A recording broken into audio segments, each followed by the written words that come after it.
హార్దిక్ పాండ్యా తన ఇంజరీ నుంచి కంబ్యాక్ చేసి ఆడుతున్న ఫస్ట్ మ్యాచ్ అనమాట ఇది. అలాగే ఈ మ్యాచ్లో స్టాండింగ్ కెప్టెన్గా ఉండి ఫీల్డింగ్ సెటప్ అయితే చేస్తున్నాడు. ఇంకా ఆలోపే ఫస్ట్ ఇన్నింగ్స్ అయిపోయింది. సెకండ్ ఇన్నింగ్స్ స్టార్ట్ అయ్యి హార్దిక్ పాండ్యా అయితే బ్యాటింగ్ అయితే వస్తున్నాడు. అలాగే ఇదైతే ఫ్రీ మ్యాచ్ అనమాట. అంటే మ్యాచ్ చూడడానికి ఎలాంటి ఎంట్రీ టికెట్ అయితే లేదు.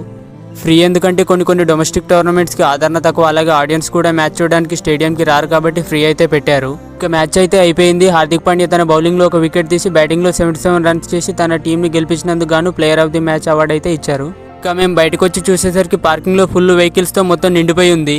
ఇంకా పార్కింగ్ ప్లేస్ నుంచి బయటకు వచ్చి గేట్ దగ్గరికి అయితే వెళ్ళాము.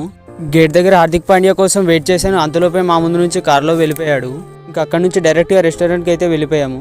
రెస్టారెంట్లో అంబియన్స్ అయితే నీట్గా బాగానే ఉంది. ఇంకా మెనూ చూసి బిర్యానీ అయితే ఆర్డర్ చేశాను. ఆర్డర్ చేసిన బిర్యానీ వచ్చేలోపు వాల్సుకున్న డిజైన్స్ అయితే చూస్తూ కూర్చున్నాను. ఇంకా ఆర్డర్ చేసిన బిర్యానీ అయితే వచ్చేసింది. బిర్యానీ టేస్ట్ అయితే బాగానే ఉంది. ఇంకా బిల్ అయితే ఇంత వచ్చింది. కట్టేసి ఇంటికి అయితే బయలుదేరాను అనమాట. ఇంక ఇంటికి వెళ్ళే వరకు నైట్ అయితే అయింది. మరో రీల్లో మళ్ళీ కలుద్దాం. బా.